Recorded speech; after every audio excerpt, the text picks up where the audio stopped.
नमस्कार, अस्सलाम वालेकुम, सत श्री अकाल। आज अपन चर्चा करेंगे एक पाश्चात्य राजनीतिक विचारक जॉन लॉक की। बड़े मजेदार विचारक हैं और समझने में इनकी ज्यादा कठिनाई भी नहीं आती, क्योंकि जॉन लॉक से संबंधित जो भी विचार हैं वो पॉलिटिकल साइंस शुरू करते ही और हम उनके बारे में पढ़ने लगते हैं। किसी न किसी रूप में वो हमारे विचार पहले भी कई बार सामने आ चुके हैं, तो जॉन लॉक को समझने में कतई कोई परेशानी नहीं आती, किसी के भी नहीं आती। आप देखेंगे कि आपने जितने भी विचार का आप वेस्टर्न पॉलिटिकल थॉट्स में देखते हैं, उनमें आपको सबसे सिंपल सा जो विचारक लगेगा, जिसकी भाषा बड़ी सरल है, जिसके विचार बड़े सरल हैं, जिसकी तर्क प्रणाली बड़ी सरल है, वो है जॉन लॉक। और इसीलिए कहा जाता है कि जो जॉन लॉक है वो कॉमन सेंस का थिंकर है।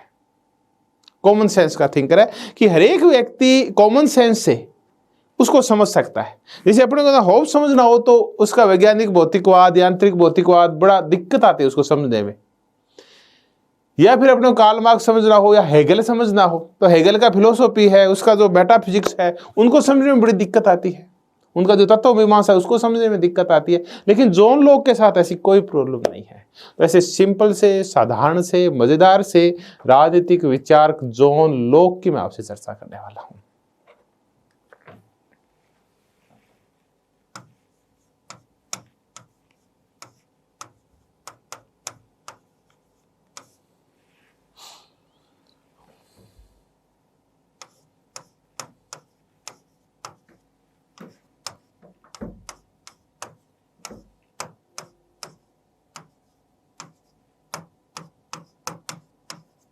चलिए, कुल मिला के 17वीं सदी के महान उदारवादी विचारक हैं जॉन लॉक।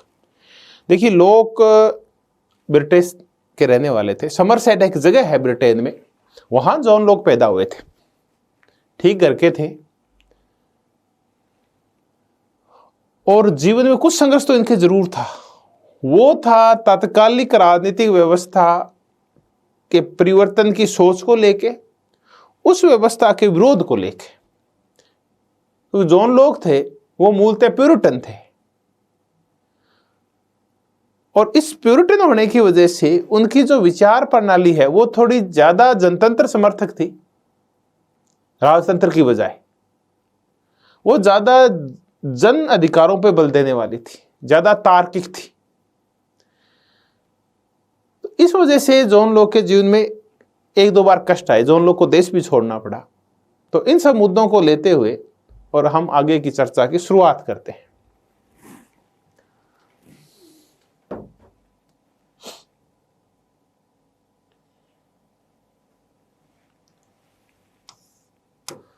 देखिए, जॉन लॉक के लिए यह कहा जाता है कि जॉन लॉक प्यूरिटन थे। जॉन लॉक के लिए हम ये कह सकते हैं कि ये विग परंपरा के थे।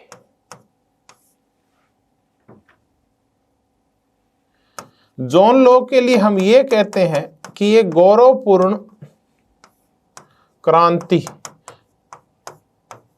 के समर्थक थे।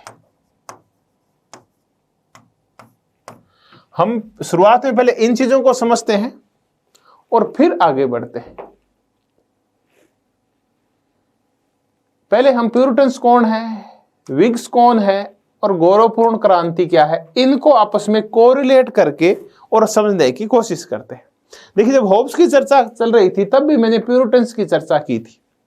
यानी ये ईसाई धर्म की वो ब्रांच है जो रोमन कैथोलिकवाद का विरोध करती है। यानी ईसाइयों की जो एक दूसरी पंथ है रोमन कैथोलिक, जो थोड़े रूढ़िवादी हैं, थोड़े अंधविश्वासी टाइप होते हैं, ये कह लेते हैं, उनकी बजाय प्यूरिटन्स हैं। ये अपने आप को ज्यादा प्योर, ज्यादा तार्किक, ज्यादा वैज्ञानिक और ज्यादा एडवांस समझते हैं। ये ब्रिटेन में एक सुधारवादी आंदोलन था ईसाई धर्म का, वो था प्यूरिटन्स। और जॉन लॉक इसी पंथ से संबंधित थे, प्यूरिटन पंथ से। फिर हम देखते हैं कि ये विग कौन है। तो उससे पहले अपन समझते हैं थोड़ा सा गौरवपूर्ण क्रांति को। देखिए, गौरवपूर्ण क्रांति को कई बार शानदार क्रांति भी कहा जाता है, कई बार इस क्रांति को रक्तहीन क्रांति भी कहा जाता है। और यह क्रांति हुई थी ब्रिटेन में 1688 में। बड़ी महत्वपूर्ण और क्रांति है ये ऐतिहासिक दृष्टि से भी। गौरवपूर्ण क्रांति मूलतः हुई थी, दो पक्ष थे। एक तरफ वो थे जो राजतंत्र के समर्थक थे, दूसरी तरफ वो थे जो संसद के अधिकारों के समर्थक थे। राजतंत्र समर्थक ये चाहते थे कि कानून बनाने की जो मूल शक्तियां हैं वो राजा के पास ही रहनी चाहिए, जबकि संसद समर्थक ये चाहते थे कि कानून बनाने की जो शक्ति है वो संसद के पास हो, राजा का कार्य तो बने हुए कानूनों का क्रियान्वयन हो। यानी जनता जिन प्रतिनिधियों को चुने वो प्रतिनिधि उसके जनता के हित में कानून बनाए। इसलिए जनशक्ति को बढ़ावा देने के लिए संसद की शक्ति बढ़नी चाहिए, जन अधिकारों को, जन कल्याण को बढ़ावा देने के लिए संसद की शक्ति बढ़नी चाहिए, और राजा की शक्तियां सीमित होनी चाहिए। राजा अपनी शक्तियों को सीमित नहीं करना चाहता था, संसद उसकी शक्तियों को सीमित करना चाहती थी और कानून बनाने की शक्ति अपने पास लेना चाहती थी। इसी मुद्दे को लेकर पहले भी एक बार बहस हो चुकी थी, राजतंत्र बहस का एक सिविल वार हो चुकी थी, जिसको अपन प्यूरिटन क्रांति बोलते हैं, 1642 to 1649, जिसमें तत्कालिक राजा जेम्स प्रथम को मार दिया गया था और क्रोमवेल 1649 में ब्रिटिश गणतंत्र का मुखिया बना था। लेकिन वो गणतंत्र चल नहीं पाया, वहां दोबारा राजतंत्र आ गया। अब इस राजतंत्र की शक्तियों को सीमित करने के लिए, हालांकि तो, और संसद की शक्तियों को बढ़ाने के लिए फिर एक क्रांति हुई, गौरवपूर्ण क्रांति। अब इस क्रांति में ये दो समूह है। जो राजतंत्र समर्थक है वो टोरी कहलाते थे, और जो संसद के समर्थक है वो कहलाते थे विग।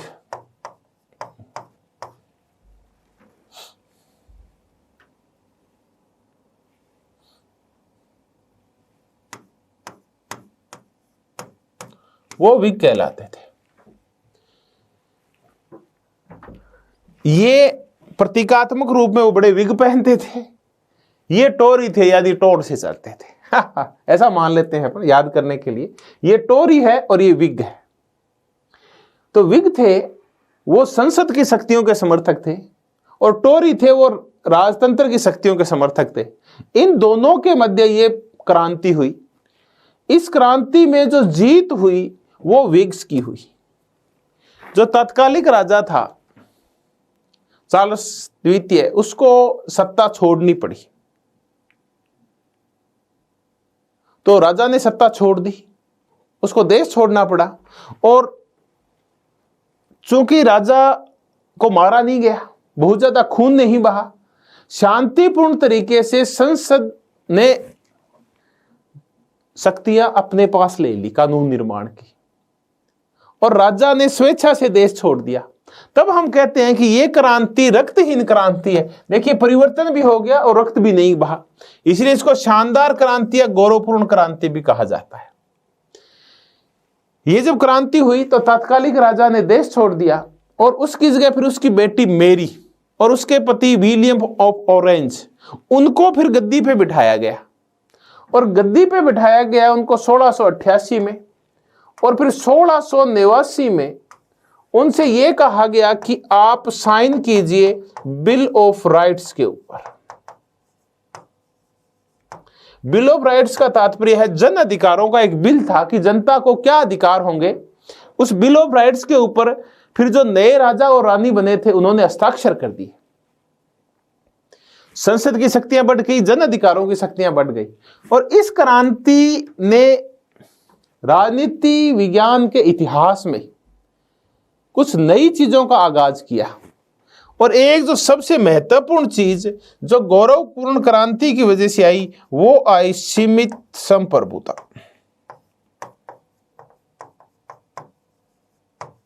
सीमित संप्रभुता का तात्पर्य है, या सीमित राजतंत्र कह लीजिए या संविधानवाद कह लीजिए, इनकी चर्चा आगे और कर लेंगे।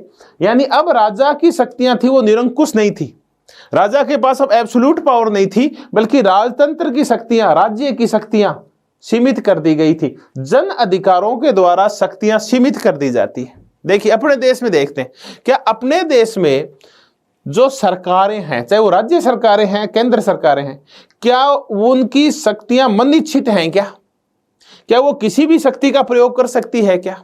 नहीं।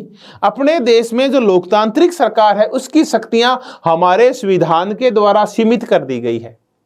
हमारे संविधान ने हमें जो मूल अधिकार दिए हैं, वो मूल अधिकार ये कहते हैं कि जनता फला कार्य नहीं करेगी, सरकार ये कार्य नहीं करेगी। सरकार भारतीय नागरिकों के विचार और अभिव्यक्ति की स्वतंत्रता को नहीं छीनेगी, उनके लिंग की समानता को कम नहीं करेगी। तो ऐसे करके राज्य पे बहुत सारे प्रतिबंध लगा दिए जाते हैं जन अधिकारों के द्वारा। तो इसका मतलब राज्य की शक्तियां सीमित हो जाती है, उसकी संप्रभुता सीमित हो जाती है। इसीलिए मैंने कहा कि इस क्रांति के बाद अगले ही साल 1689 में बिल ऑफ राइट्स पे हस्ताक्षर किए गए और सीमित संप्रभुता एक नई अवधारणा का जन्म हुआ। इन सब की आगे और चर्चा कर लेंगे। सीमित संप्रभुता क्या है, संविधानवाद क्या है, सीमित राजतंत्र क्या है, ये इंटरकनेक्टेड चीजें, इंटरकनेक्टेड शब्द है, इनकी फिर और आगे चर्चा कर लेंगे। अभी तक ये देखा कि प्यूरिटन था, जॉन लॉक विग परंपरा का समर्थक था, इसका मतलब वो संसद की शक्तियों का समर्थक था, वो जनतांत्रिक अधिकारों का समर्थक था। तो ये कहते हैं कि ये गौरवपूर्ण क्रांति का भी समर्थक था। ये थे जॉन लॉक के साधारण परिचय हमने प्राप्त किया कि ये व्यक्ति कैसा था, तात्कालिक इतिहास में ये किस पक्ष की ओर था। अब हम जॉन लॉक की कुछ बुक्स करते हैं।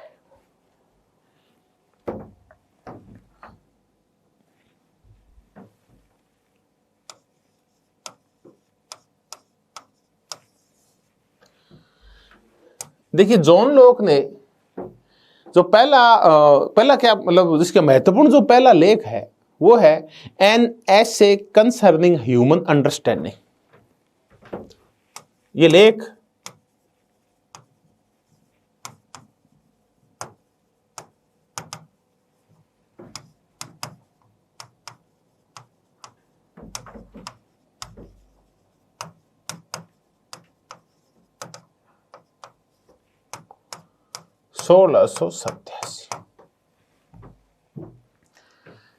पहले इसकी चर्चा कर लेते हैं, इसमें है क्या। An essay concerning human understanding, ये लेख है, इसमें दो मुद्दे महत्वपूर्ण हैं। पहले मैं वो दो मुद्दे लिखता हूं जिनको हम समझने की कोशिश करेंगे। ये एपिस्टेमोलॉजी यानी ज्ञान मीमांसा के ऊपर है। दूसरा ये अनुभववाद के ऊपर है। इन दो चीजों की अपन चर्चा करेंगे। एम्पेरिसिज्म क्या है और एपिस्टेमोलॉजी क्या है। ज्ञान मीमांसा एपिस्टेमोलॉजी और अनुभववाद एम्पेरिसिज्म, इन दोनों की पहले मैं आपको चर्चा करता हूं। पहले मैं आपको ज्ञान मीमांसा बताता हूं कि ज्ञान मीमांसा क्या है। ज्ञान मीमांसा का तात्पर्य यह है कि हम ज्ञान कैसे प्राप्त करते हैं, इसको हम ज्ञान मीमांसा बोलते हैं। कि हमें ज्ञान प्राप्त कैसे होता है, हमारे जो बुद्धि है उसमें ज्ञान आता कहां से, यह है बहस का मुद्दा। एक मुद्दा है तत्व मीमांसा, जिसको अपन मेटाफिजिक्स कहते हैं। तत्व मीमांसा यह खोजने की कोशिश करती है कि इस सृष्टि का मूल तत्व क्या है, इस सृष्टि का संचालन कौन कर रहा है। क्या इस सृष्टि का संचालन है वो आत्मा कर रही है, या इसका संचालन है वो जड़ पदार्थ कर रहा है, मैटर कर रहा है या फॉर्म कर रही है, आइडिया कर रहा है या मैटर कर रहा है। आइडिया कह लीजिए, आप फॉर्म कह लीजिए, आप विचार कह लीजिए, आप इसको आत्मा कह लीजिए। इस सृष्टि का संचालन कर कौन रहा है, इन तत्वों की जो खोज की जाती है वो तत्व मीमांसा है। जैसे प्लेटो है, वो कहता है कि इस पूरी सृष्टि का संचालन और परिवर्तन है वो आइडिया के माध्यम से होता है। यानी आइडिया बदलता है तो सब कुछ बदलता है। हमारी आत्मा है वो हमारे शरीर का संचालन करती है। हेगल भी कहता है कि इसका हमारा जो संचालन है वो विचारों के माध्यम से होता है, आइडियाज के माध्यम से होता है, आदर्शों के माध्यम से होता है।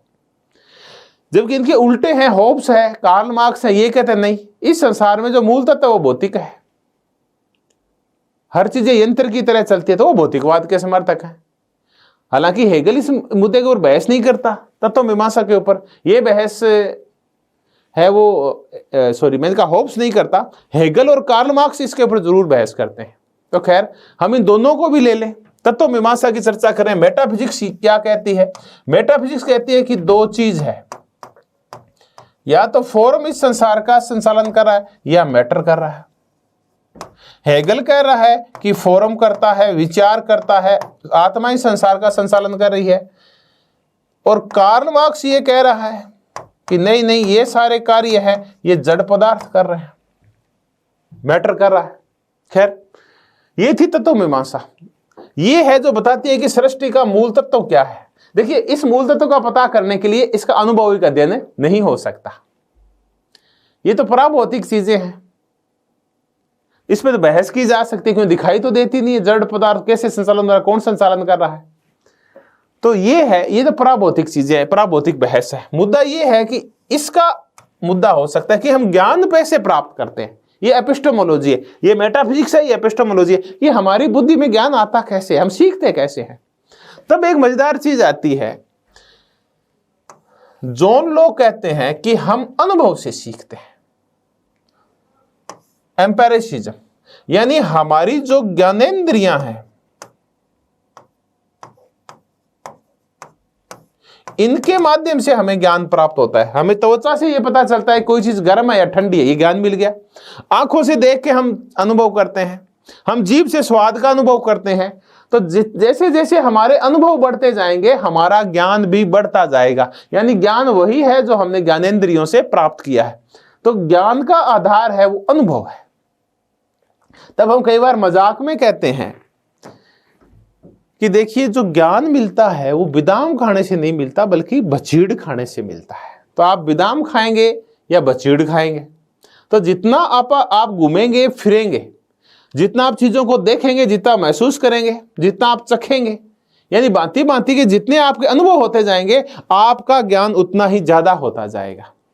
तो ये है अनुभववाद। और इस अनुभववाद के प्रणेता है वो है John Locke, a father of empiricism. John Locke, philosophy में पढ़ते हैं हम अनुभववाद को।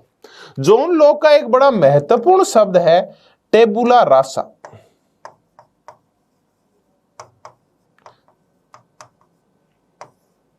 टेबुला रासा का तात्पर्य होता है कोरी स्लेट।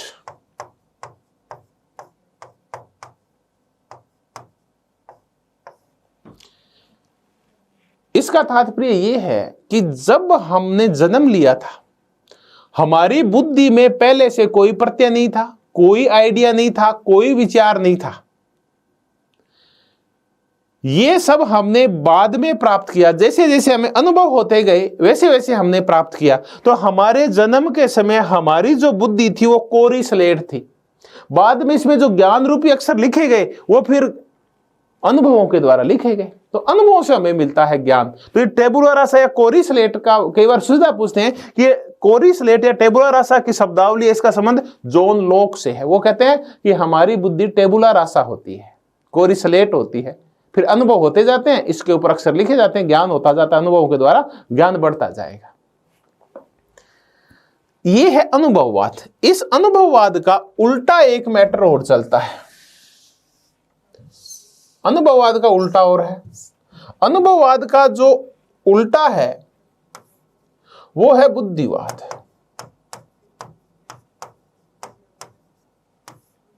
बुद्धिवादी ये कहते हैं, रैशनलिस्ट बोलते हैं इसको, कि प्रत्यय यानी ज्ञान पहले से हमारी बुद्धि में होता है। बस होता क्या है कि जैसे ही हम किसी चीज को देखते हैं बस वो ज्ञान स्पष्ट हो जाता है, होता पहले से ही है। जैसे बुद्धिवादी ये कहते हैं कि बिल्ली का जो प्रत्यय था, बिल्ली का जो आइडिया था, विचार था, पहले ही हमारी बुद्धि में था। यानी बुद्धि, पहले बिल्ली का ज्ञान था हमें, लेकिन वो ज्ञान स्पष्ट नहीं हुआ था। लेकिन जैसे ही हमने बिल्ली को देखा तो हमारा वो ज्ञान था वो स्पष्ट हो गया। ये हो गया बिल्ली का ज्ञान। यानी बिल्ली का प्रत्यय पहले से हमारे मन में होता है। ये कहते हैं नहीं नहीं, ऐसा कुछ नहीं था, हम बिल्ली के बारे में जानते ही नहीं थे, हमारे दिमाग में पहले से कोई प्रत्यय नहीं था बिल्ली का। तो फिर हुआ क्या कि बिल्ली आई, मां बोली बिल्ली आ गई, म्याऊं आ गई, तो धीरे धीरे हम उस बिल्ली का देखते गए और प्रत्यय बनता गया। तो ये कहते हैं कि प्रत्यय पहले से बुद्धि में समाहित होते हैं, ज्ञान पहले से समाहित होता है, वो होते हैं बुद्धिवादी। जो कहते हैं नहीं, ज्ञान अनुभवों से आता है, पहले से कुछ नहीं होता, होते अनुभववादी। ये कहते हैं तर्क से ज्ञान आता है, बुद्धिवादी तर्क के ऊपर ज्यादा बल देते हैं कि आप तर्क करिए, आप हर एक चीज का पर्दा कर सकते हैं। जरूरी नहीं कि आप हर चीज का अनुभव ही कर पाए, बहुत सारी चीजें दिखाई नहीं देती, स्पर्श नहीं कर सकते, लेकिन आप तर्क से उन चीजों को समझ सकते हैं। जो अनुभववादी है, मैंने कहा अनुभववाद का पिता है, वो है जॉन लॉक। जॉन लॉक के अलावा भी और कुछ थिंकर्स हैं जो अनुभववादी हैं। हम देखें वो कौन कौन है। देखिए, प्रणेता तो जॉन लॉक है ही है, लॉक है, बर्कले है और ह्यूम है। ये तीन ऐसे विचारक हैं जिनको हम अनुभववादी बोलते हैं। तो फिर बुद्धिवादी कौन है? देकार्ते है, स्पिनोजा है, लाइबनीज है,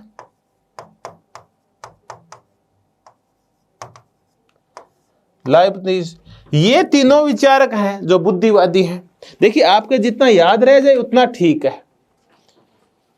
कई बार आप अगर भूल जाएं इन विचारकों को तो करना जरूरी नहीं है। आप इतना याद रखें कि जो जॉन लॉक है वो है अनुभववाद के पिता, क्योंकि आज हम जॉन लॉक की तो कर रहे हैं, ये अनुभववाद के पिता हैं। तो ये जो ऐसे कंसर्निंग ह्यूमन अंडरस्टैंडिंग है, ये ज्ञान मीमांसा के ऊपर है, क्योंकि लोग कहते हैं कि तत्व मीमांसा की बजाय ज्ञान मीमांसा ज्यादा महत्वपूर्ण है और बुद्धिवाद की बजाय अनुभववाद ज्यादा महत्वपूर्ण है। तो ये दो एक दूसरे की विपरीत विचारधाराएं हैं, अनुभववाद वर्सेस बुद्धिवाद। इसके प्रणेता देकार्ते हैं और इसके प्रणेता जॉन लॉक है। तो हमने एक इनकी पुस्तक की an essay concerning human understanding. चलिए, इनकी हम आगामी कोई लेख और देखते हैं।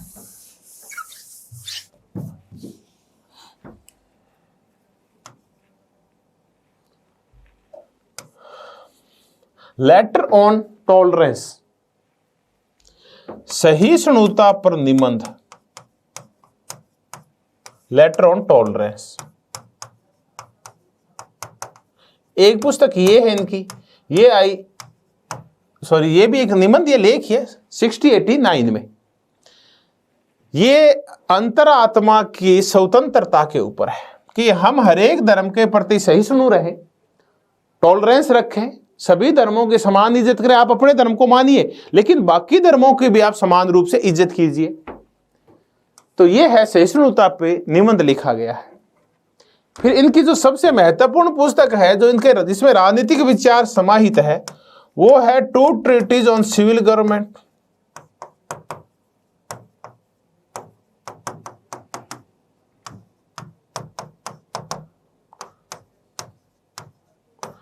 इस पुस्तक पे चर्चा की जा सकती है। Two Treatises on Civil Government, नागरिक सरकार के ऊपर दो ट्रीटीज, दो संधियां या दो समझौते, नागरिक सरकार से संबंधित है दो समझौते। Two Treatises on Civil Government 1689। इस पुस्तक के लिए यह कहा जाता है, जैसे कि प्रोफेसर वाहन बोले, हम दो की चर्चा करेंगे, एक प्रोफेसर वाहन की करते हैं, एक पीटर लोसलेट की करते हैं। प्रोफेसर वाहन,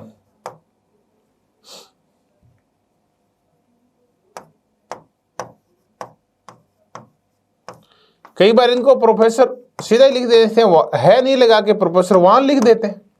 प्रोफेसर वाहन ये कहते हैं कि ये जो पुस्तक है Two Treatises on Civil Government, ये दुनाली बंदूक की तरह है। दुनाली बंदूक, दुनाली बंदूक का तात्पर्य है कि इसकी दो नालियां हैं टू ट्रीटीज में। इसका जो प्रथम भाग है वो रॉबर्ट फिल्मर के खिलाफ है, चर्चा करेंगे कौन है रॉबर्ट फिल्मर, और इसका जो दूसरा भाग है वो होब्स के खिलाफ है, होब्स की निरंकुश संप्रभुता के खिलाफ है। तो हम पहले इनकी चर्चा करते हैं, कैसी दुनाली बंदूक है। तो हम कहेंगे कि ये इसका जो पहला एक बंदूक की जो एक नाली है वो है रॉबर्ट फिल्मर के खिलाफ,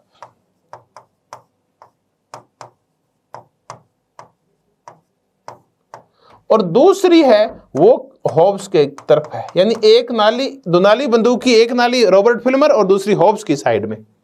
रॉबर्ट फिल्मर के साथ क्या है? रॉबर्ट फिल्मर की एक पुस्तक है पैट्रियार्का। देखिए, एक तो पुस्तक याद कीजिए, पैट्रियार्का रॉबर्ट फिल्मर की पुस्तक है पैट्रियार्का।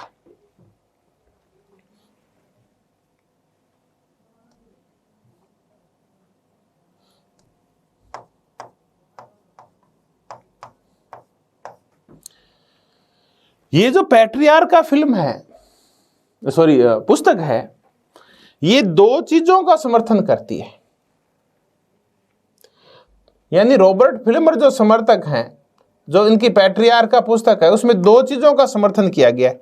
नंबर 1 किया गया है पितृसत्तात्मकता का,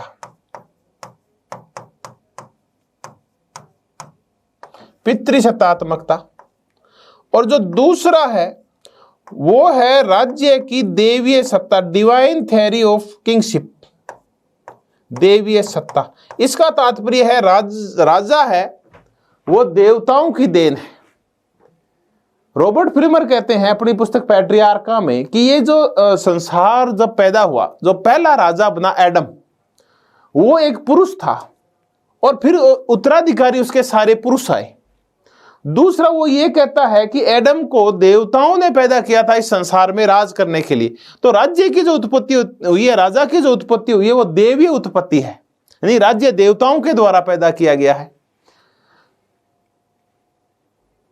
जो लोग हैं वो इन दोनों चीजों का विरोध करते हैं। लोग ये कहते हैं कि ये कहां लिखा हुआ है, ये तो सिर्फ आप कल्पनाएं कर रहे हैं कि पहला व्यक्ति जो एडम था वो पुरुष था। चलो मान लेते हैं वो पुरुष था, तो ये कहां लिखा हुआ है कि वो ये भी लिखे गया था कि उसका बेटा ही बनेगा, उसकी बेटी नहीं बनेगी।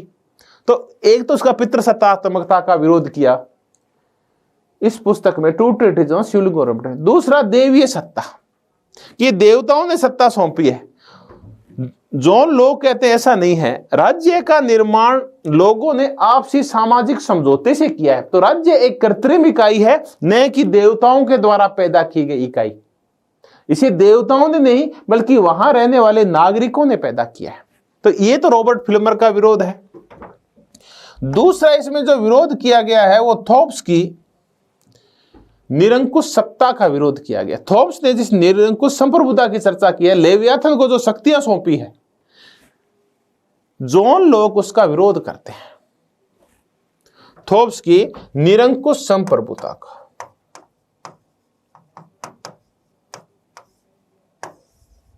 निरंकुश राजतंत्र का समर्थन करते हैं। जॉन लोग वो कहते भी हैं कि होब्स की अगर आप समझौता देखते हैं तो बड़ी हंसी सी आती है कि होब्स ने बिल्लियों और लोमड़ियों की शरारत से बचने के लिए उस मानव को शेर के आगे फेंक दिया है।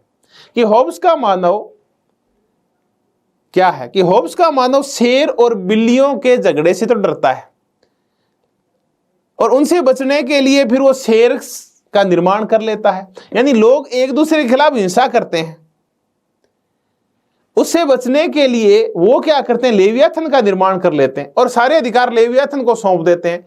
तो शेर और लोमड़ियों से बचने के लिए आप शेर की गुफा में क्यों जा रहे हैं? जॉन लोग का ये कहना है भी लेवियाथन की निरंकुश सत्ता क्यों बना रहे, फिर आपका जीवन कैसे सुरक्षित रहेगा? तो होब्स को निरंकुश सत्ता को लेके और जॉन लोग उनकी आलोचना करते हैं। तो ये कई बार पूछ लिया जाता है कि कौन ये कहता है होब्स की निरंकुश सत्ता के बारे में कि इसका मानव है वो बड़ा अजीब है। होब्स का मानव, देखिए शब्दावली हुबहू नहीं है, बड़ी बड़ी चीजें समझने की कोशिश करें कि होब्स का मानव है वो शेर और लोमड़ियों और बिल्लियों की शरारत से बचने के लिए शेर के पास जाता है, लेवियाथन के पास जाता है। तो क्या वहां से बच जाएगा? ये कह के जॉन लोग आलोचना करते हैं होब्स की निरंकुश सत्ता की, निरंकुश संप्रभुता की। तो प्रोफेसर वाहन कह रहे हैं कि दुनाली बंदूक है, इसकी बंदूक की एक नाली रॉबर्ट फिल्मर की ओर है जो तात्कालिक उसके समकालीन विचारक है होब्स और लोक के, और दूसरी उनकी बंदूक की नाली है टू ट्रीटीज में विरोध किया गया है होब्स की निरंकुश संप्रभुता का। तो फिर इसकी सीमित संप्रभुता लाए हैं जॉन लोग कि राजा की शक्तियां अनियंत्रित नहीं होनी चाहिए, राज्य की शक्तियां हैं वो निरंकुश, अबाध और एब्सोल्यूट नहीं होनी चाहिए बल्कि वो नियंत्रित होनी चाहिए, सीमित होनी चाहिए। तो सीमित राजतंत्र का समर्थन करते हैं निरंकुश राजतंत्र के बजाय जॉन लोक। तो होब्स का है निरंकुश राजतंत्र, तो लोक का है सीमित राजतंत्र। अब चलते हैं, एक विचारक है पीटर लोसलेट।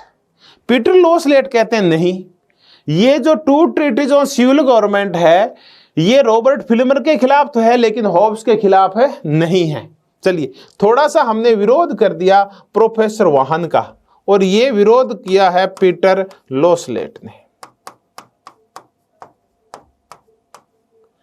पीटर लोसलेट ये कहते हैं, दोबारा बता दूं, कि जो Two Treatises on Civil Government है ये रॉबर्ट फिल्मर के खिलाफ लिखी गई है, न कि हॉब्स के खिलाफ।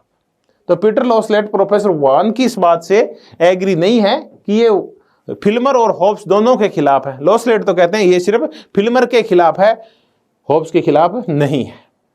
और चर्चा करते हैं इस मुद्दे के ऊपर। आमतौर पे ये माना जाता है कि ये जो पुस्तक है Two Treatises on Civil Government, जो कि मुख्य पुस्तक है जो सामाजिक समझौते का वर्णन करती है, इस पुस्तक में ही विचार समाहित हैं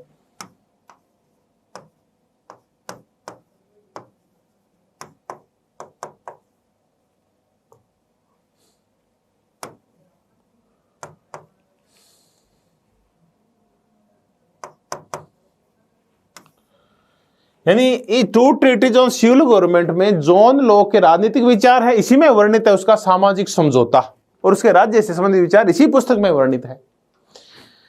अधिकांश विचारक ये मानते हैं कि ये जो पुस्तक है ये गौरवपूर्ण क्रांति का औचित्य सिद्ध लिखने के लिए, उसका औचित्य सिद्ध करने के लिए लिखी गई थी, कि गौरवपूर्ण क्रांति है वो बिल्कुल उचित थी, वो बिल्कुल सही थी, इसके लिए लिखी गई थी Two Treatises on Civil Government. अधिकांश विचारक यही कहते हैं। लेकिन एक विचारक है जो इस चीज का विरोध करते हैं, उन्होंने बड़ी रिसर्च की, और वो है पीटर लॉसलेट। देखिए ये क्वेश्चन आप जरूर देखें, पीटर लॉसलेट, वही थोड़े टाइम पहले अभी चर्चा की थी 1 मिनट पहले कि ये हॉब्स के खिलाफ नहीं है टू ट्रीटीज। वो एक चीज और कह रहे हैं कि ये जो पुस्तक है Two Treatises on Civil Government, ये कहीं भी गौरवपूर्ण क्रांति की तार्किकता को सिद्ध नहीं करती, इसके औचित्य को सिद्ध नहीं करती। ये गौरवपूर्ण क्रांति के समर्थन में लिखी गई पुस्तक नहीं है। इन्होंने अपने रिसर्च करके ये बताया कि जॉन लॉक ने ये जो Two Treatises on Civil Government लिखी थी 1689 में आई, ये उससे 10 साल पहले ही लिख दी गई थी, लेकिन चूंकि परिस्थितियां अनुकूल नहीं थी तो उस समय यह पुस्तक छप नहीं पाई। ये तब छपी जब 1688 की क्रांति हो गई। तब हम कोरिलेट करते हैं कि ये गौरवपूर्ण क्रांति के बाद लिखी गई होगी और उसका औचित्य सिद्ध करते, उसको सही साबित करने के लिए लिखी गई है। लेकिन ऐसा नहीं है। पीटर लॉसलेट कहते हैं ये तो उससे 10 साल पहले लिख दी गई थी। तो ये कौन कहता है, कौन सा विचार, एक क्वेश्चन बनता है कि कौन सा विचारक ये कहता है कि जो Two Treatises of Civil Government Locke की पुस्तक है वो गौरवपूर्ण क्रांति को न सही ठहराती है न उसका औचित्य सिद्ध करती है। यह कहना है पीटर लॉसलेट का। एक और पुस्तक है ईसाइयत की तर्क संगतता।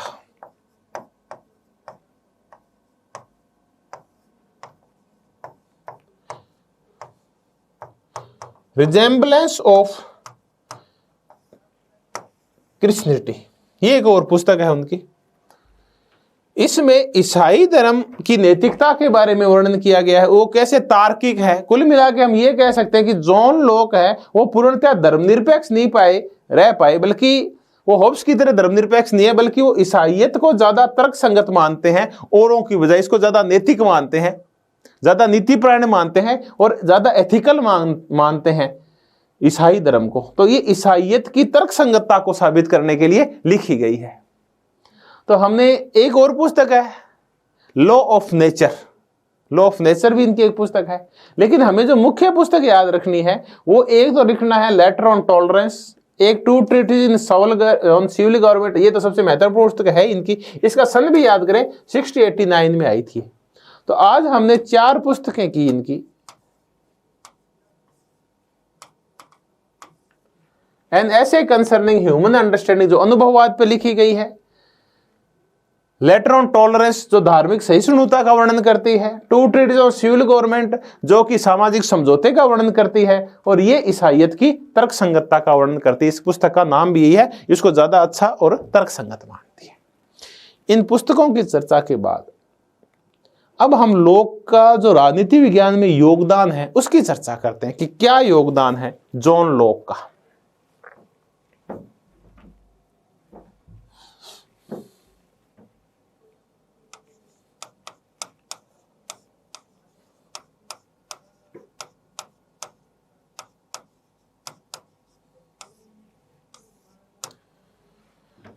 देखिए, जॉन लॉक का जो मुख्य योगदान है वो है उदारवाद को लेके, लिबरलिज्म को लेके।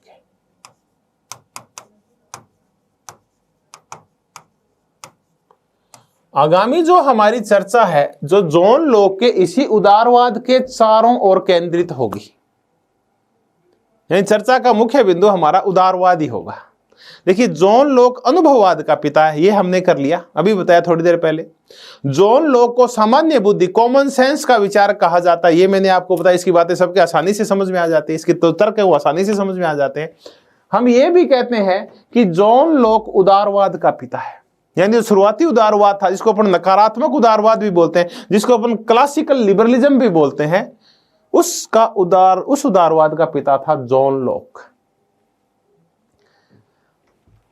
अब एक 2-3 विचारकों की चर्चा कर लेते हैं जो जॉन लॉक के उदारवाद से संबंधित कुछ ना कुछ कहते हैं। एक है प्रोफेसर वाहन। प्रोफेसर वाहन कहते हैं कि जॉन लॉक व्यक्तिवादियों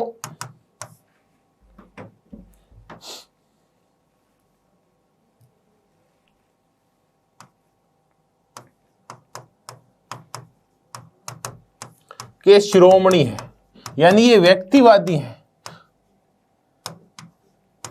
ठीक है।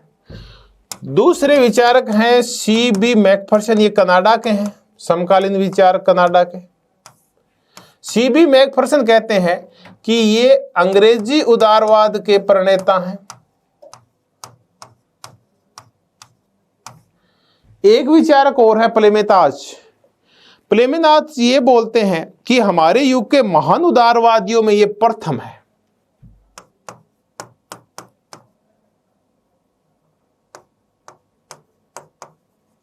प्लेमेताज हमारे युग के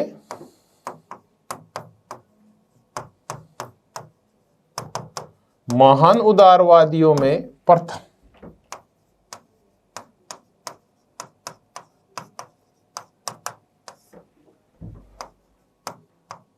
तो आजकल जो ट्रेंड है, ये ऐसी, किसने कहा कि व्यक्तिवादियों में शिरोमणि है?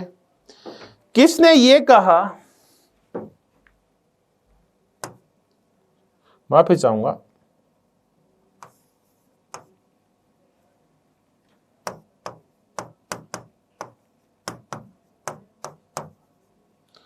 प्लेमेनाथ, ये बड़ी अजीब सी शब्दावली है। प्लेमेनाथ अजीब थोड़ा शब्द है, कई बार नहीं लिखने में आता, बोलने में भी नहीं आता कई बार। प्लेमेनाथ जो कि विचारक है, वो ये कह रहे हैं कि हमारे युग के महान उदारवादियों में प्रथम है ये।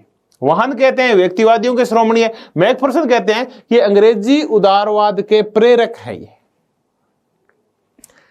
और हम आमतौर पे जब भी लिबरलिज्म को पढ़ते हैं, उदारवाद को पढ़ते हैं, तो हम ये कहते हैं कि जॉन लॉक उदारवाद के पिता हैं। देखिए, वर्तमान समय में जितनी भी महत्वपूर्ण राजनीतिक शब्दावली जिसके बारे में आप चर्चा करते हैं, आप देखेंगे कि उन अधिकांश राजनीतिक शब्दावलियों का संबंध है वो किसी न किसी रूप में जॉन लॉक से है।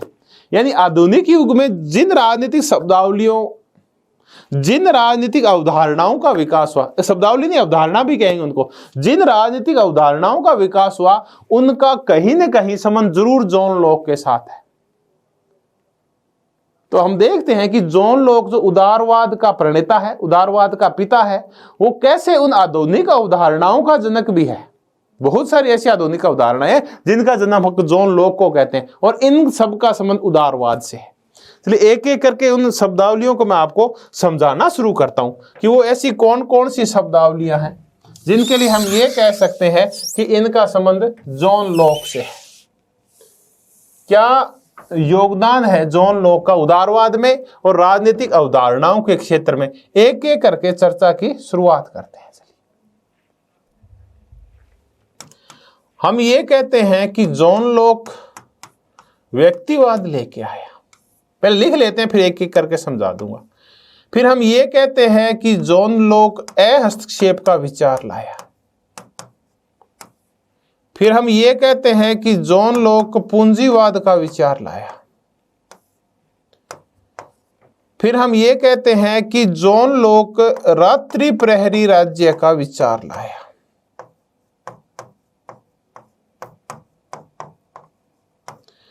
फिर हम ये भी कहते हैं कि जोन लोक है वो मिनिमल स्टेट, तो हालांकि शब्दावली तो नोजिक की दी हुई है, लेकिन हम ये कह सकते हैं कि ये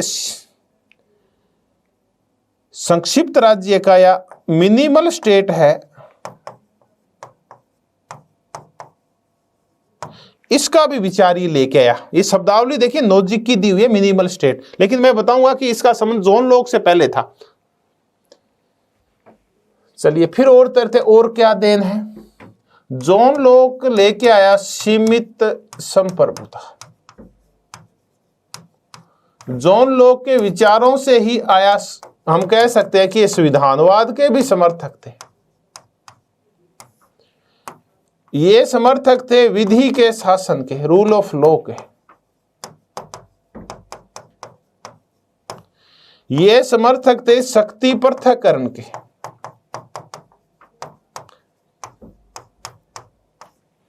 ये समर्थक देखिए इतने आधुनिक कंसेप्ट हैं जिनका संबंध कहीं न कहीं जॉन लॉक से जरूर है। जरूरी नहीं कि इसके पिता ही हों, लेकिन इनका संबंध जॉन लॉक और उसके उदारवाद से जरूर है।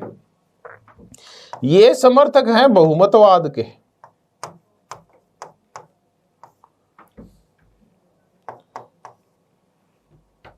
ये समर्थक हैं बहुलवाद के।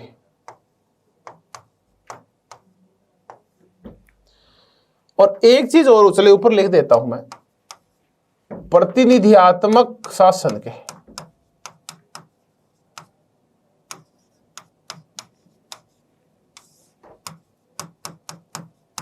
ये समर्थक है संसदीय शासन के। चलिए इनकी एक एक करके चर्चा करते हैं कि इनका क्या क्या संबंध है, ये चीजें क्या है, इनको मैं समझाने की शुरुआत करता हूं। मैंने कहा कि इनका संबंध है व्यक्तिवाद से। व्यक्तिवाद, उदारवाद, ये लगभग इंटरकनेक्टेड चीजें। ये नींव है व्यक्तिवाद उदारवाद की। उदारवाद एक ऐसी धारा है जो व्यक्ति को महत्वपूर्ण मानती है राज्य की बजाय, किसी भी और संस्था की बजाय, वो धर्म हो, जाति हो, चाहे वो नस्ल हो, चाहे वो राज्य हो, उनकी बजाय व्यक्ति महत्वपूर्ण है, व्यक्ति का सुख महत्वपूर्ण है। तो समाज की बजाय व्यक्ति पहले है, व्यक्ति के सुख पहले हैं, व्यक्ति के अधिकार पहले हैं। तो ये है व्यक्तिवाद। और व्यक्तिवाद का तात्पर्य है कि व्यक्ति विवेकशील होता है। क्योंकि व्यक्ति विवेकशील होता है, व्यक्ति तार्किक होता है, इसलिए प्रत्येक क्षेत्र में व्यक्ति को स्वतंत्र छोड़ दिया जाए। तो ये व्यक्तिगत स्वतंत्रता, अबाध स्वतंत्रताएं जिनकी हम चर्चा करते हैं, ये व्यक्तिवाद से निकली हुई विचारधाराएं हैं या अवधारणाएं हैं। तो व्यक्तिवाद का तात्पर्य व्यक्ति महत्वपूर्ण है, व्यक्ति विवेकशील है, व्यक्ति के सुख महत्वपूर्ण है, व्यक्ति साध्य है, और बाकी चीजें हैं, चाहे वो राज्य हो, चाहे कोई और सत्ता हो, विधियां हो, वो सब उसके लिए साधन है। अहस्तक्षेप, अहस्तक्षेप का तात्पर्य है कि व्यक्ति बाजार, राज्य बाजार के मामलों में हस्तक्षेप नहीं करेगा। Laces fair. हालांकि ये देन तो एडम स्मिथ की है, लेकिन जब हम ये कहते हैं कि जॉन लॉक पूंजीवादी था और पूंजीवाद का समर्थक था, तब हम कहते हैं कि पूंजीवाद वो विचारधारा है जो ये कहती है कि निजी संपत्ति का अधिकार प्राकृतिक अधिकार है और राज्य को इस निजी संपत्ति के अधिकार में हस्तक्षेप करने की कोई आवश्यकता नहीं है। बाजार है, उसको खुला छोड़ दो, बाजार को प्रतियोगी होने दो, बाजार को मांग और पूर्ति की शक्तियों के अकॉर्डिंग काम करने दो। राज्य बाजार के मामले में हस्तक्षेप नहीं करेगा, क्योंकि इससे पहले वाणिज्यवाद चला करता था और वाणिज्यवाद में राज्य व्यापार के मामलों में, बाजार के मामलों में हस्तक्षेप किया करता था। राज्य ये देखा करता था कि कैसे निर्यात ज्यादा से ज्यादा किए जाए और आयात कम से कम किया जाए, इसलिए वो बाजार की खरीद और बिक्री के मामले में हस्तक्षेप किया करता था। हस्तक्षेप और पूंजीवाद ये कहता है कि आपको बाजार के मामलों में हस्तक्षेप करने की कतई आवश्यकता नहीं है। चलिए, रात्रि प्रहरी राज्य है, यानी जॉन लॉक जिस राज्य का समर्थन करता है वो सिर्फ लॉ एंड ऑर्डर स्टेट है। देखिए, दो प्रकार के राज्य होते हैं, एक लॉ एंड ऑर्डर स्टेट होता है और एक वेलफेयर स्टेट होता है। लॉ एंड ऑर्डर स्टेट है वो सिर्फ आपकी रक्षा करता है, कानूनों को लागू करता है, न्यायालयों की स्थापना करता है। जबकि कल्याणकारी राज्य जिसको वेलफेयर स्टेट बोलते हैं वो आपके लॉ एंड ऑर्डर के साथ साथ, आपकी सुरक्षा के साथ साथ आपका कल्याण भी करता है। फिर जो रात्रि प्रेरित राज्य होते हैं, कम से कम कार्य करते हैं, कम से कम हस्तक्षेप करते हैं, ज्यादा से ज्यादा व्यक्तियों को स्वतंत्रता देते हैं, तो हम कहते हैं कि ये संक्षिप्त राज्य होते हैं, मिनिमल स्टेट होता है। तो लोक है वो राज्य की शक्तियों को सीमित करना चाहता है, तब हम कहते हैं कि वो एक ऐसे रात्रि प्रेरित राज्य का समर्थक है जो कम से कम कार्य करे और अधिकांश चीजें हैं वो बाजार के हवाले, पूंजीपतियों के हवाले कर दे। हालांकि मैंने कहा कि ये जो शब्द है मिनिमल स्टेट, ये रॉबर्ट नोजिक की देन है। चलिए, लेकिन नोजिक प्रेरित किससे है? जॉन लॉक से है। अब हम देखते हैं कि ये सीमित संप्रभुता और संविधानवाद से शुरू करते थे। विधि का शासन, व्यक्ति के शासन की बजाय विधियों का शासन ज्यादा महत्वपूर्ण होता है। विधि का शासन का तात्पर्य है कि विधि सर्वोच्च है और उससे सर्वोच्च कोई भी नहीं है। कोई व्यक्ति विधि के समक्ष में छोटा और बड़ा नहीं है। प्रधानमंत्री से लेके और ग्रेड 4 तक सब लोग विधि के समक्ष समान है। तो विधियां सबके लिए समान होगी, विधियां किसी के साथ कोई भेदभाव नहीं करेगी। यह है विधि का शासन, जो व्यक्ति के शासन की बजाय ज्यादा अच्छा होता है। जहां विधि का शासन होता है, जहां कानून का शासन होता है, वहां संविधानवाद होता है। संविधानवाद का तात्पर्य है कि विधियों के द्वारा राज्य की शक्तियां, राजा की शक्तियां सीमित कर दी जाती है। तो संविधानवाद का तात्पर्य होता है सीमित सरकार, जहां जन अधिकारों के द्वारा, जहां विधियों के द्वारा, कानूनों के द्वारा सरकार की शक्तियां सीमित की जाती है, तो वो होता है संविधानवाद। तो जॉन लॉक संविधानवाद के भी समर्थक हैं। इसी से निकला हुआ है सीमित सरकार कह लीजिए, संप्रभुता को क्या कीजिए, सीमित संप्रभुता या सीमित राजतंत्र, यानी राज्य की शक्तियां हैं वो सीमित कर दी गई हैं। राज्य व्यक्ति के अधिकारों में मन माफिक हस्तक्षेप नहीं कर सकता। जो प्राकृतिक अधिकार है, जैसे लोक है, ये प्राकृतिक अधिकारों के समर्थक है। ये कहते हैं जो अधिकार हैं वो प्रकृति की देन है, वो जन्मजात है, इसलिए राज्य को कोई अधिकार नहीं है कि वो व्यक्ति के इन प्राकृतिक अधिकारों में हस्तक्षेप करे। तो व्यक्ति पहले है और राज्य बाद में है। व्यक्ति के अधिकारों की रक्षा के लिए राज्य की शक्तियों को सीमित करना ही होगा, यानी संप्रभुता सीमित कर दी जाती है व्यक्ति के प्राकृतिक अधिकारों की रक्षा के लिए। तब हम कहते हैं कि सीमित संप्रभुता आई। कैसी आई? 1689 में विलियम ऑफ ऑरेंज और मेरी, जो कि राजतंत्र के प्रतीक थे ब्रिटेन के अंदर, यानी जो राजगद्दी के ऊपर बैठे थे राजा और रानी, इनसे बिल ऑफ राइट्स पे हस्ताक्षर करवाए गए। और जैसे बिल ऑफ राइट्स पे हस्ताक्षर हुए तो देखिए जन अधिकार बढ़ गए और राजा के अधिकार कम हो गए। अब राजा जनता के अधिकारों में मनमाफिक हस्तक्षेप नहीं कर सकता। इसका मतलब उसकी शक्तियां सीमित कर दी गई है। संसद अब कानून संसद बनाएगी। देखिए गौरवपूर्ण क्रांति के बाद यही तो हुआ कि संसद और राजतंत्र के समर्थकों के मध्य हुई। राजा बोला कानून मैं बनाऊंगा, संसद बोली कानून हम बनाएंगे क्योंकि हम जनता के प्रतिनिधि हैं। तो बाद में संसद ने कानून बनाए और संसद कानून बनाती है, तो इसका मतलब राजा की कानून बनाने की शक्तियां सीमित हो गई है। वो सिर्फ कानून का अनुपालना करेगा या जो बने हुए कानून पे उनके ऊपर आंख मीच कर हस्ताक्षर करेगा, इससे ज्यादा उसके पास शक्तियां नहीं है। यानी राजा को नाम मात्र का कर दिया गया। संसदीय शासन में यही तो होता है कि वहां जो राज्य प्रमुख होता है वो नाम मात्र का होता है, यानी राजा नाम मात्र का होता है। यहाँ संसद सारी शक्तियों का प्रयोग करती है, तो राजा की शक्तियां सीमित कर दी गई, राज्य की शक्तियां कानूनों और विधियों के द्वारा सीमित कर दी गई। हमने इसकी चर्चा की। शक्ति का पृथक्करण, जॉन लॉक भी शक्ति पृथक्करण का समर्थक था। जॉन लॉक का कहना है कि शक्तियां अगर एक जगह इकट्ठी हो जाती है तो फिर वो निरंकुश होती है, इसलिए वो कहते हैं कि अलग अलग अंग है वो अलग अलग कार्य करेंगे। जनता के द्वारा जो निर्वाचित संसद होगी वो कानून बनाएगी, कार्यपालिका उसको लागू करेगी, न्यायपालिका न्याय निर्णय करेगी। ये है कि अंग है वो अलग अलग होंगे, उनकी शक्तियां अलग अलग होगी। आखिर क्यों जरूरत होती है शक्ति पृथक्करण की, मैं तो आपको बताऊं। देखिए शक्तियां जब इकट्ठी हो जाती है तो शक्तियां निरंकुश हो जाती है, वो आबाद हो जाती है, वो असीमित हो जाती है। क्योंकि एक ही व्यक्ति कानून बनाएगा, वही व्यक्ति कानून को लागू करेगा और वही व्यक्ति निर्णय करेगा। यानी विधायिका, कार्यपालिका और न्यायपालिका एक ही व्यक्ति में समाहित होगी, एक ही समूह में समाहित होगी। राजतंत्र में क्या होता है आप देखिए, राजतंत्र में राजा ही कानून बनाता है, राजा ही कानून को लागू करता है, और राजतंत्र में राजा ही कानून तोड़ने वाले को दंड देता है। तो विधायिका, कार्यपालिका, न्यायपालिका राजा के अंदर समाहित है। तो राजा मनइच्छित कानून बनाएगा, मनइच्छित तरीके से उनको लागू करेगा और मनइच्छित तरीके से निर्णय करेगा, जनता को कुछ नहीं समझेगा वो। तो शक्ति पृथक्करण के द्वारा शक्तियां बांट दी जाती है तो संप्रभुता सीमित हो जाती है। तो चाहे विधि का शासन हो और चाहे शक्ति पृथक्करण हो, ये संप्रभुता को, राज्य की शक्तियों को सीमित करते हैं, जन अधिकारों की रक्षा करते हैं।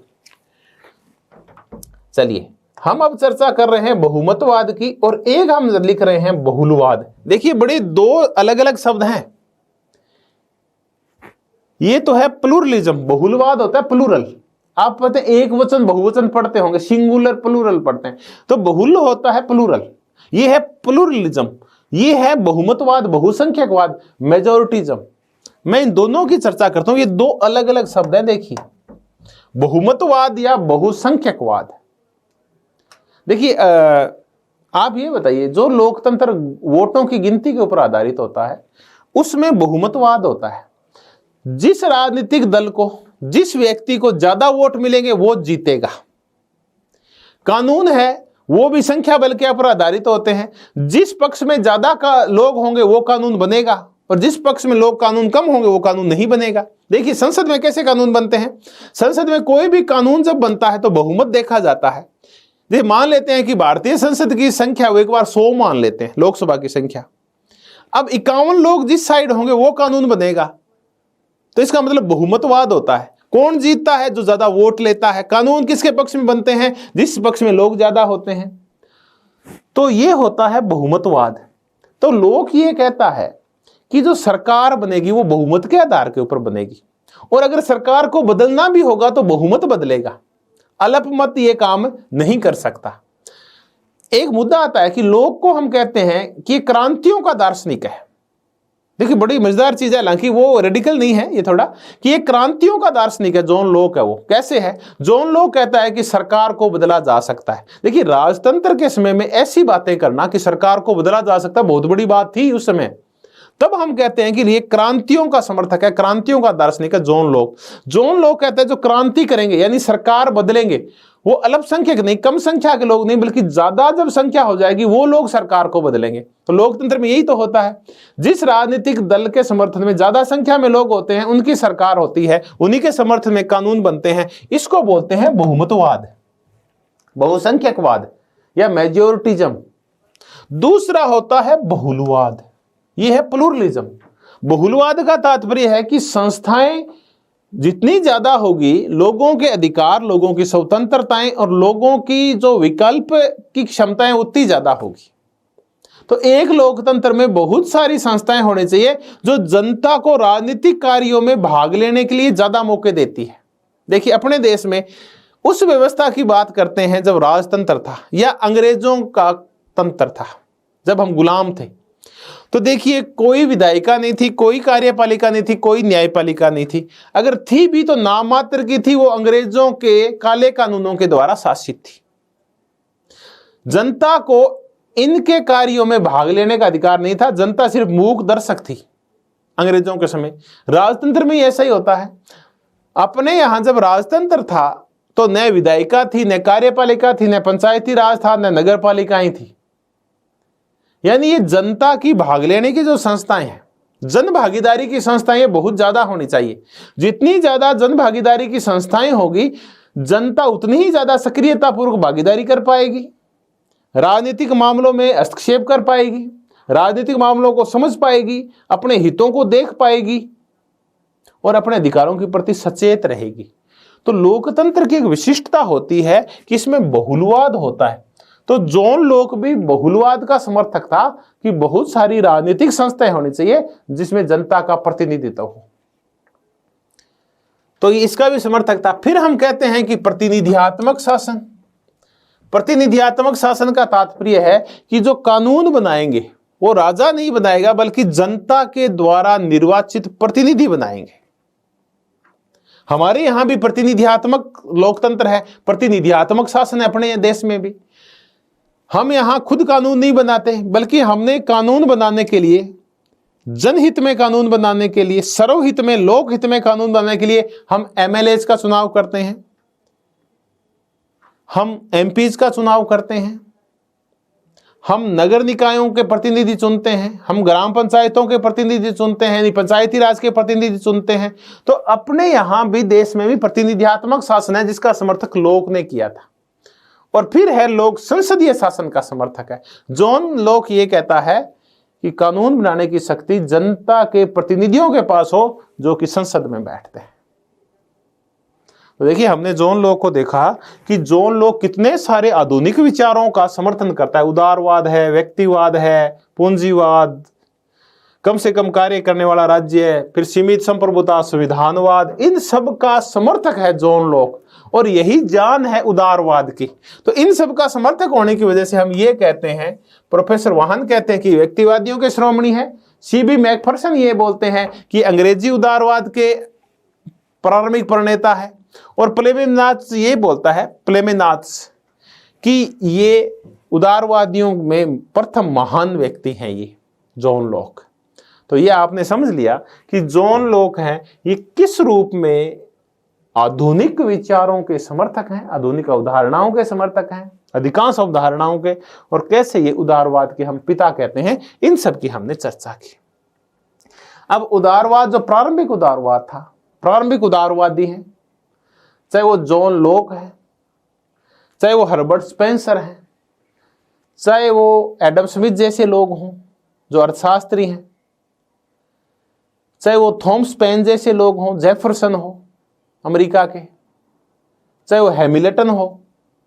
तो ये जॉन लॉक है, हर्बर्ट स्पेंसर है, थॉमस पेन है, जेफरसन है, हैमिल्टन है, ये सारे के सारे व्यक्ति ये मानते हैं कि जो अधिकार होते हैं वो प्राकृतिक होते हैं। तो जो प्रारंभिक उदारवादी हैं, जिनको अपन क्लासिकल उदारवादी बोलते हैं, जिनको अपन परंपरागत उदारवादी बोलते हैं, ये उदारवादी प्राकृतिक अधिकारों का समर्थन करते हैं। तो जो नेक्स्ट अपनी क्लास होगी, उस क्लास में अपन चर्चा करेंगे कि प्राकृतिक अधिकार क्या हैं जिनका वर्णन जॉन लॉक ने किया है। इसके साथ साथ ही हम जॉन लॉक की जो सामाजिक समझौते की प्रणाली है उसकी भी चर्चा करेंगे। तो धन्यवाद, आप सबका बहुत बहुत धन्यवाद कि जॉन लॉक की इस प्रारंभिक चर्चा में आप मेरे साथ बने रहें। हमने जब चर्चा की शुरुआत की थी, मैंने कहा कि ये प्यूरिटन था जॉन लॉक, ये विग परंपरा का था जॉन लॉक, ये संसद का समर्थक था, विग संसद का समर्थन करते थे। वो एक समूह था, यानी गुट थे, देश में दो गुट थे, टोरी और विग। फिर मैंने गौरवपूर्ण क्रांति की चर्चा की, फिर हमने पुस्तकों की चर्चा की। ह्यूमन अंडरस्टैंडिंग, आदमी समझता कैसे, तो अनुभवों के द्वारा समझता है। कोरी स्लेट की हमने चर्चा की, टेबुला रासा की चर्चा की, फिर सहिष्णुता पर लेख की चर्चा की, टू ट्रीटीज और दुनाली बंदूक और प्रोफेसर वाहन की चर्चा की, पीटर लॉसलेट की चर्चा की। ये कहते हैं नहीं, नाली होब्स की तरफ नहीं है बल्कि सिर्फ फ्लिमर की तरफ है। और साथ में पीटर लॉसलेट ये भी बोले कि ये पुस्तक गौरवपूर्ण क्रांति का औचित्य सिद्ध करने के लिए नहीं लिखी गई है। और ये भी कहते हैं कि जॉन लॉक विग परंपरा का नहीं था। यह है पीटर लॉसलेट। फिर हमने ईसाइयत की तर्क संगतता नामक पुस्तक की चर्चा की, और उसके बाद मैंने आपको ये समझाया कि जॉन लॉक हैं वो उदारवाद के पिता कैसे हैं, किस रूप में, हमने इसकी चर्चा की। तो धन्यवाद, बहुत बहुत धन्यवाद। Good luck, thank you.